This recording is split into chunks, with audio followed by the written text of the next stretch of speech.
అందరికీ నమస్తే అండి. అనిషువేట్ the rate of YouTube channel స్వాగతం. నేను మీ కేఎస్ వరప్రసాద్. నేను మీకు ఈరోజు వీడియోలో యూపీఐ అనేది అంటే ఫోన్పే గూగుల్ పే మనం చేస్తుంటాం కదండి. వాళ్ళు ఒక న్యూ అప్డేట్ అనేది ఇచ్చారండి. రేపు 10 తారీఖు మార్పులు వస్తున్నాయి. చూద్దాం ఏమిటనేది చూద్దామండి. మనం యూపీఐ యాప్లో ఆగస్టు 1వ తారీఖు నుంచి కొత్త రూల్స్ రానున్నాయి. యూజర్లకు రోజుకు 50 సార్లు మాత్రమే బ్యాలెన్స్ చెక్ చేసుకునేందుకు వీలనేది ఉంటుంది. ఫోన్ నెంబరు లింక్ అయి ఉన్న బ్యాంక్ ఖాతాలను రోజుకు 25 సార్లు మాత్రమే చూసుకోవడానికి అవకాశం ఉంటుంది. అలాగే autopay transaction, fixed time slots ఉంటాయి. పేమెంట్ డిలేస్, ఫెయిల్ ట్రాన్సాక్షన్స్ తగ్గించేందుకు ఎన్పిసిఐ ఈ రూల్స్ కొత్తగా తీసుకొస్తున్నట్టుగా తెలుస్తోంది. ట్రాన్సాక్షన్ లిమిట్లో ఎలాంటి మార్పులు చేయలేదు.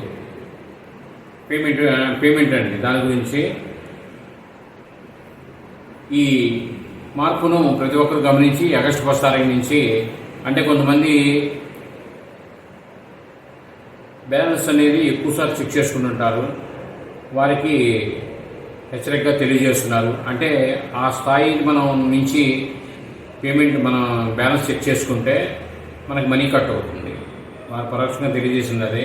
ఈ వీడియో మీరు పూర్తిగా చూసినందుకు ధన్యవాదాలు. మేము మరిన్ని వీడియోలు చేయడం కోసం లైక్ చేయండి, షేర్ చేయండి, తప్పకుండా సబ్స్క్రైబ్ చేసుకోండి. మీరంతా థ్యాంక్ యూ.